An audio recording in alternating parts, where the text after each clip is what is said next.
चटाक थप्पड़ की आवाज से पूरा हाल गूंज गया। मंडप में मंत्र पढ़ते हुए पंडित जी भी शांत हो गए। सभी आवाज वाली दिशा की ओर मुड़ गए। सबको अपनी तरफ देख विमल गुस्से और शर्म से लाल हो चला था। उसने गुस्से में पहले कीर्ति की तरफ देखा, फिर मंडप में बैठे अपने भाई विभू की ओर। आज विभू और सिमरन की शादी थी। किसी को कुछ समझ नहीं आ रहा था कि क्या हुआ, लेकिन हमेशा की तरह सब कीर्ति को ही दोष दे रहे थे। लड़के के माता पिता दौड़ते हुए विमल के पास आए और कीर्ति पर बरस पड़े। माँ देखो ना, कब से ये लड़की मेरे पीछे पड़ी थी।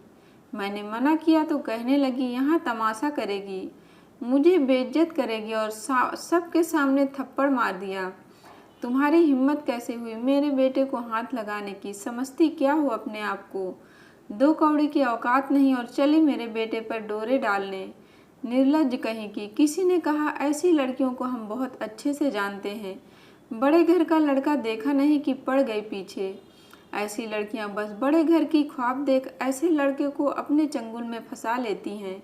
इधर मामला गर्म होते देख सिमरन के घर वाले भी आ गए और कीर्ति पर अपना गुस्सा निकालने लगे। एक नौकर की बेटी होकर इतना साहस कि सिमरन के होने वाले देवर पर तूने हाथ उठाया। हमने तुझे सब कुछ दिया, सोचा कि नौकर की बेटी है तो क्या हुआ, है तो बच्ची ही। अच्छे स्कूल में पढ़ाया, पहनने को कपड़े दिए, यहाँ तक कि सिमरन ने हमेशा तुझे छोटी बहन जैसा प्यार दिया और तू यहाँ उसके ससुराल वालों के सामने हमें नीचा दिखाने की कोशिश में है। मेरी बेटी का ही घर बर्बाद करने पर लगी है। नेहा कुछ कह पाती उसके पहले ही उसकी माँ ने आकर उसे एक जोरदार तमाचा दे दिया। वो बेचारी बस एकाटक अपनी माँ को देखती रही, लेकिन कुछ कहना चाह रही थी। चुप कर कीर्ति, 1000 बार तुझे समझाया कि औकात में रहा कर, लेकिन तू हर बार मुझे शर्मिंदा करती है। चल यहाँ से इसी वक्त निकल जा तू। मैं नहीं चाहती कि सिमरन बेटी की शादी में अब कोई और तमाशा हो। मैं अपनी कीर्ति की तरफ से आप लोगों से माफ़ी मांगती हूँ साहब, गलती हो गई, लेकिन आप हमारी सिमरन बेबी से अपना मन खट्टा मत करिए। वो दिल की बहुत अच्छी है, उनमें कोई कमी नहीं है। मेरी कीर्ति की वजह से अब सिमरन बेबी को सजा मत दीजिएगा। आंखों में आंसू लिए माला कीर्ति को लेकर बाहर निकल गई। व्हाइट हाउस में दोनों माँ बेटी गले लगकर रो रही थी। कीर्ति ने शिकायती लहजे में कहा, माँ तुम जानती हो मेरी कोई गलती नहीं। वो सिमरन दीदी का देवर पहले दिन ही गंदी हरकतें कर रहा था और आज तो उसने हद ही कर दी थी। हर वक्त मुझे तरह तरह से छूने की कोशिश करता। आज मेरे इतने पास खड़ा था कि मैं सांस भी नहीं ले पा रही थी। मुझसे रहा नहीं गया और उसे रोकने के लिए मेरा हाथ उस पर उठ गया। तो बताया क्यों नहीं जो सच था। सिमरन वे भी दरवाजे पर खड़ी सिमरन को देख दोनों चौंक गए। माला ने पूछा, आप यहाँ कैसे? आपकी तो शादी चल रही है, आपको वहाँ होना चाहिए। सिमरन बोली, जरूर जाऊंगी, लेकिन अकेले नहीं, आप दोनों को साथ लेकर। माला बोली, नहीं बेबी, देखिए अभी जो कुछ भी हुआ है उसके बाद हमारा वहाँ जाना आपके घर वालों को पसंद नहीं आएगा। अब वहाँ का माहौल खराब करने का कोई फायदा नहीं।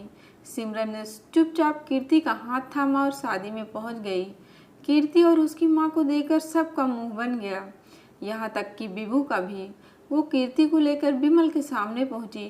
विमल गुस्से में कीर्ति को घूर रहा था। सिमरन, विमल तुम्हारी भाभी होने के नाते मैं तुम्हारी तरफ से कोई फैसला ले सकती हूँ ना?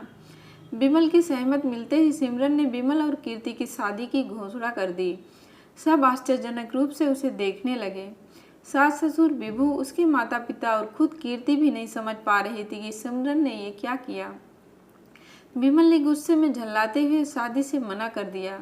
सिमरन ने अब कीर्ति का हाथ थाम रखा था। ये सब देखते हुए विभू आया और उसने कीर्ति को समझाया कि ये सब बंद करे और मंडप पर चले।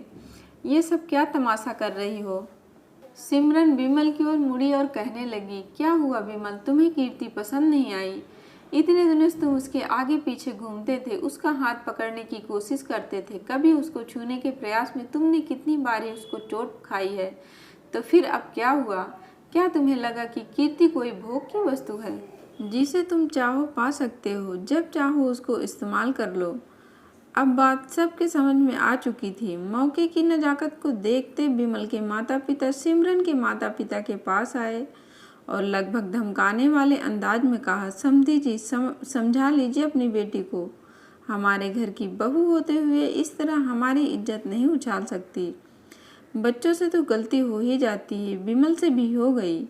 इसका अर्थ ये तो नहीं कि वो सबके सामने हमारी बेइज्जती करेगी। यही संस्कार दिए हैं आपने। कैसी बेटी है आपकी, हमारी इज्जत को तार तार कर रही। अभी वो आपकी बहू बनी नहीं, आज भी वो हमारी ही बेटी है, सिमरन की माँ ने आगे बढ़कर कहा। और संस्कारों की बात तो आप ना करें तो ही अच्छा है। बच्चे हैं तो सही गलत सिखाना माता पिता का कर्तव्य है, जिसमें आप चूक गए हैं। मेरी बेटी ने तो मेरे संस्कार निभाए हैं। सिमरन बेटा, मुझे तुझ पर गर्व है। विमल का सच सबके सामने लाकर आज तूने ये साबित कर दिया कि मैंने तेरी परवरिश की है। अपनी माँ का साथ पा सिमरन का विश्वास और बढ़ चुका था। सिमरन की माँ आगे बढ़ी और कीर्ति और माला से अपने किए की माफ़ी मांगी। सिमरन ने मांगा कि जब तक विमल हाथ जोड़कर अपने किए की माफ़ी नहीं मांगेगा, वो मंडप में नहीं बैठेगी और आप बारात ले जा सकते हैं।